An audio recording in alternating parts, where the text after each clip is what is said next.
بسم اللہ الرحمن الرحیم۔ ہمارے ہاں ایک واقعہ بہت زیادہ مشہور ہے جو کہ حابیل قابیل کے نام سے ہم سب جانتے ہیں۔ اس کے بارے میں کافی سارے سوالات ذہن میں آتے ہیں کہ یہ حابیل قابیل کون تھے اور قابیل نے حابیل کو قتل کیوں کیا؟ اس قتل کا سبب ایک عورت تھی یا کوئی اور وجہ تھی؟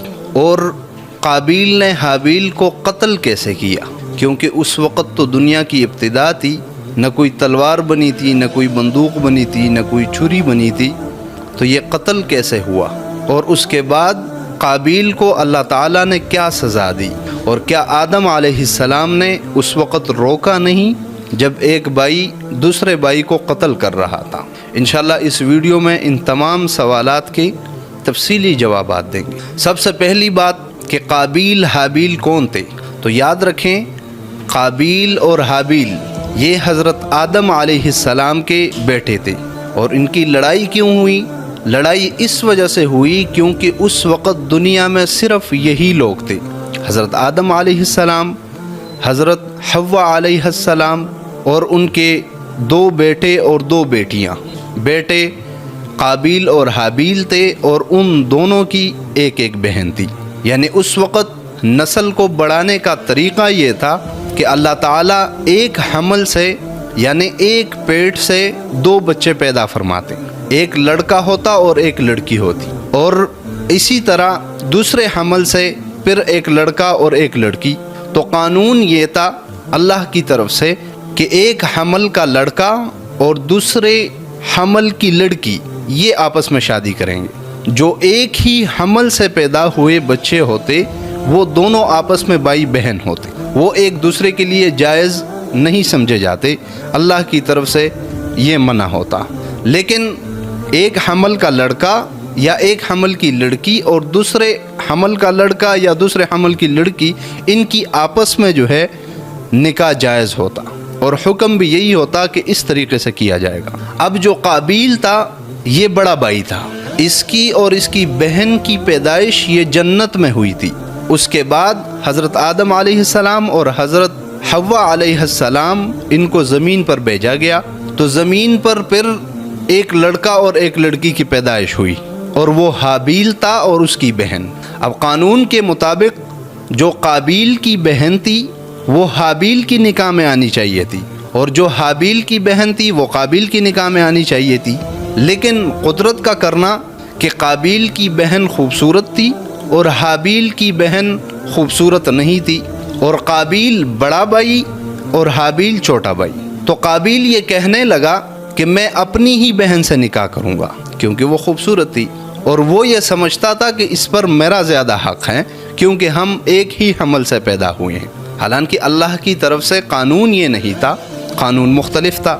اور دوسری بات یہ کہ قابیل یہ کہتا تھا کہ ہم جنت میں پیدا ہوئے ہیں، تو چونکہ ہم دونوں جنت کی پیدائش ہے تو میری بہن پر میرا ہی حق ہے۔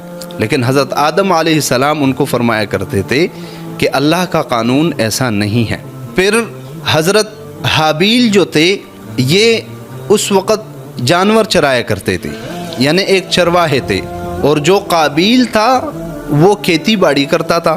قابیل نے حابیل کو یہ دھمکی دی، بلکہ یہ کہا اس کو کہ میں اپنی ہی بہن سے شادی کروں گا، تو اس نے منع کیا کہ اللہ تعالیٰ کا حکم ایسا نہیں ہے۔ حضرت آدم علیہ السلام کے پاس چلے گئے، حضرت آدم علیہ السلام نے بھی منع کیا کہ اللہ کا حکم ایسا نہیں ہے، لیکن قابیل نہ مانا۔ قابیل اسی بات پر بضد تھا کہ میں اپنی ہی بہن سے نکاح کروں گا۔ تو حضرت آدم علیہ السلام نے اللہ کی طرف سے ان دونوں کو یہ پیغام پہنچایا کہ تم دونوں صدقہ کرو، جس کا صدقہ اللہ تعالیٰ قبول فرمائیں گے یہ لڑکی جو قابیل کی بہن تھی یہ اس کو مل جائے گی۔ اب یہ فیصلہ فرما کر حضرت آدم علیہ السلام کو اللہ نے حکم دیا کہ اے آدم کیا تو نے میرا گھر دیکھا ہے؟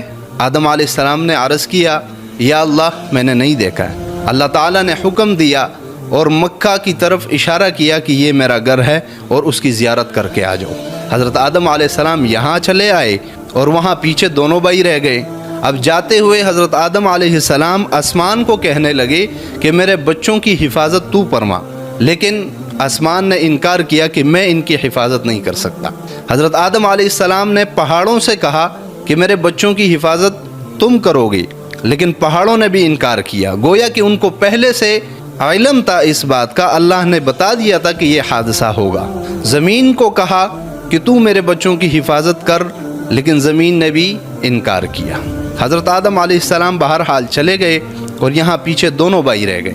اب جب حضرت آدم علیہ السلام چلے گئے تو یہاں دونوں بھائیوں نے صدقہ کیا۔ جو حابیل تھے انہوں نے اپنے مویشیوں میں سے ایک بہترین دمبا، جو سب سے بہترین اور اس کو عزیز جانور تھا، اس کو صدقہ کیا، اور جو حابیل تھا اس نے کچھ گندم صدقہ کیے، لیکن وہ بھی جی مرے کیے، اور وہ بھی اپنی مال میں سے جو خراب قسم کے گندم تھے، جو ردی قسم کے تھے، وہ صدقہ کیے۔ اب اس وقت صدقے کی قبولیت کی نشانی یہ تھی کہ اس کو ایک میدان میں رکھتے اور آسمان سے ایک آگ آتی اور وہ اس چیز کو جلا دیتی جو قبول ہو جاتی، اور جو قبول نہ ہوتی اس کو نہیں جلاتی۔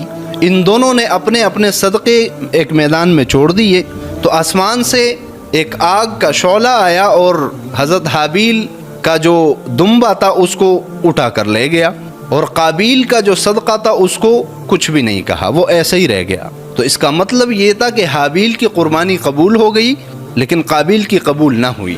اب یاد رکھیں، یہ جو قتل کیا ہے قابیل نے حابیل کا، یہ عورت کی وجہ سے نہیں کیا، یہ اس ضد کی وجہ سے کیا ہے جو یہاں پر صدقے کی قبولیت کا مسئلہ ہے۔ اب یہاں پر قابیل کہنے لگا کہ میرا صدقہ کیوں قبول نہیں ہوا؟ حابیل نے اس کو کہا کہ اللہ اس کا صدقہ قبول کرتا ہے جو اللہ سے ڈرتا ہے۔ حالانکہ جسمانی لحاظ سے حابیل قابیل سے زیادہ قوی تھا اور طاقتور تھا۔ جو بڑا بھائی قابیل تھا وہ اتنا طاقتور نہیں تھا، جسمانی لحاظ سے اتنا مضبوط نہیں تھا جتنا حابیل تھا، لیکن وہ اللہ سے بہت ڈرتا تھا۔ تو اس کے بڑے بھائی قابیل کو جو ہے اس بات پہ اور چڑ آ گئی کہ میرا صدقہ کیوں قبول نہ ہوا۔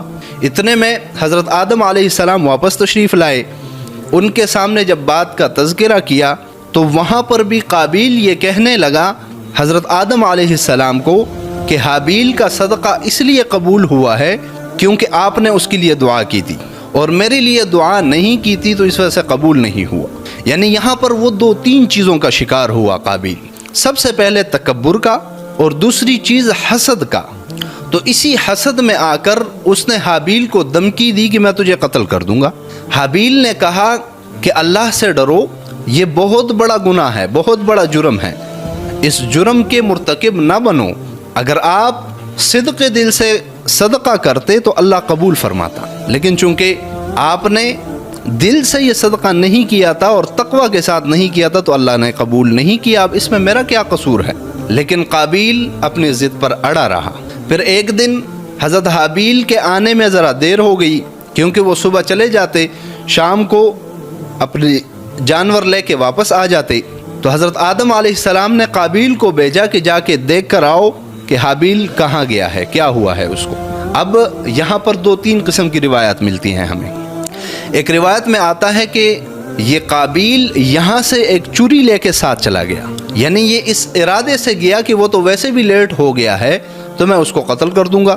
اب جب چلا گیا تو راستے میں اس کا بھائی مل گیا اس کو، اب وہاں پھر اس نے یہ صدقے والی بات چھیڑ دی کہ تیرا صدقہ کیوں قبول ہوا اور میرا قبول نہ ہوا۔ حابیل کا پھر وہی جواب تھا کہ یہ تو اللہ کی مرضی تھی، اور جو اللہ کے قریب ہوتا ہے اللہ اس کا صدقہ قبول فرما دیتا ہے۔ تو وہ مزید آگ بگولا ہوا اور حابیل کو قتل کرنے لگا۔ اب قتل کا طریقہ نہیں آ رہا تھا اس کو کہ قتل کیسے کیا جاتا ہے، حالانکہ حابیل اس سے تگڑا تھا، لیکن وہ اس کو منع کرتا رہا کہ بھائی اللہ سے ڈرو، اور تم یہ جرم کر رہے ہو لیکن میں یہ جرم نہیں کروں گا، تم میرے ساتھ جو کرنا چاہو کرو، میں جواب نہیں دوں گا۔ اب روایات میں آتا ہے کہ کبھی وہ اس کا گلا دباتا، کبھی اس کو گرا کر اس کو مکے مارتا، اور کبھی ویسے ہی اس کی آنکھیں بند کرتا، لیکن اس کو طریقہ نہیں آ رہا تھا کہ اس کو قتل کیسے کروں۔ تو اب بعض روایات میں یہ آیا ہے کہ ایک لوہے کے ساتھ اس نے اس کے سر پہ مارا اور قتل کیا، لیکن یہ روایت ذرا زیادہ قوی نہیں ہے کیونکہ اس وقت لوہے کا وجود نہیں تھا، ابتدائی زمانہ تھا دنیا کا۔ ایک دوسری روایت میں ہے کہ اس نے ایک پتھر لے کر اس کے سر پر مارا اور قتل کیا اس کو. اور ایک روایت میں یہ بھی ملتا ہے کہ اس کو درندے کی طرح دانتوں سے کاٹتا رہا اور اس کا گلا دباتا رہا اور اس کو قتل کرنے کی کوشش کرتا رہا. لیکن جب شیطان نے دیکھا کہ اس کو تو قتل کا طریقہ ہی نہیں آتا تو شیطان ایک جانور کو لایا اور اس کا سر ایک پتھر پر رکھ دیا اور اوپر سے دوسرا پتھر اس کے سر پہ مار دیا اور جانور کو قتل کر کے اس کو طریقہ بتا دیا کہ ایسے قتل کیا جاتا ہے. تو پھر قابیل نے بھی اسی شیطان کی سنت پر عمل کر کے حابیل کو ایک پتھر پر لٹایا اور اوپر سے اس کے سر پہ دوسرا پتھر مارا جس سے اس کو قتل کر دیا. اب یہ بہت بڑا جرم ہو گیا ان سے، لیکن جب جرم ہو گیا اب پشیمانی ہو گئی. اب بہت زیادہ پریشان ہوا کہ یہ تو مجھ سے بہت بڑا جرم ہوا ہے.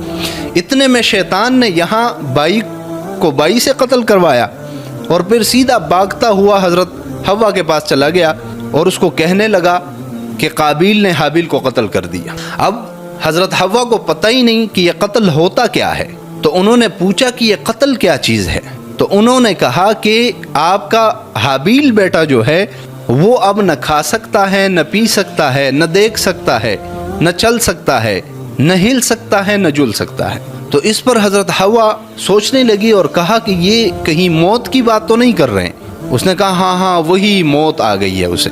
تو وہاں پر حضرت حوا اپنے آپ کو پیٹنے لگی اور چلانے لگی. ساتھ میں اس کی بہنیں، وہ جو حابیل کی بہنیں تھیں، وہ بھی رونے لگی. اب یہاں ایک واویلا قسم کا بن گیا کہ وہاں اوپر سے جو ہے وہ حضرت آدم علیہ السلام تشریف لائے. حضرت آدم علیہ السلام تشریف لائے تو پوچھا کہ کیا مسئلہ ہے، لیکن ان سے یہ بات بتایا نہ گیا. 2-3 مرتبہ پوچھنے کے بعد پتہ چلا حضرت آدم علیہ السلام کو کہ ان کے بیٹے حابیل کا قتل ہو گیا ہے. تو وہ بہت زیادہ افسردہ ہوئے. روایات میں یہاں تک آتا ہے کہ ان کو دنیا کی ساری چیزیں جو ہے وہ متغیر لگنے لگی، یعنی جیسے تھی ویسے نظر نہیں آ رہی تھی. جو خوبصورت چیزیں تھی ساری جو ہے بدصورت لگنے لگی. اس کے بعد قابیل جو ہے، ایک روایت میں یہ بھی آتا ہے کہ قابیل اپنے بھائی حابیل کو 1 سال تک لے کے گھومتا رہا. کبھی اس کو کندھے پر اٹھاتا اور کبھی جو ہے اپنے گدی پر لاد کر جو ہے ساتھ چلتا رہا اور اس کو طریقہ نہیں پتا تھا کہ اس کو چھپایا کیسے جائے. تو پھر اللہ تعالیٰ نے 1-2 پرندے بھیجے. ایک پرندے نے دوسرے کو مار دیا اور اس کے بعد اس کے لیے جو ہے ایک گڑھا کھودا اور گڑھے میں اس مرے ہوئے پرندوں کو ڈال کر اوپر سے مٹی ڈال دی. تو اس کو پھر طریقہ معلوم ہوا اور اس نے ایسا ہی کیا. اور جب ایسا کیا تو پھر اپنے آپ کو اپنی تکبر کی وجہ سے ملامت کرنے لگا، یہ کتنا آسان طریقہ تھا لیکن تجھے پتہ ہی نہیں تھا.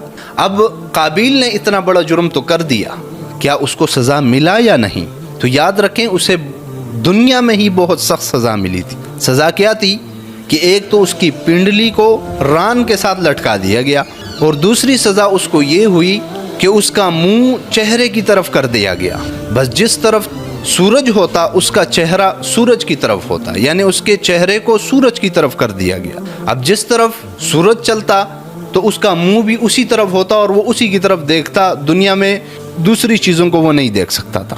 اللہ تعالیٰ نے اس کو دنیا میں ہی یہ عذاب دی. اب واللہ عالم مرنے کے بعد اللہ نے کیا عذاب دیا ہوگا اسے.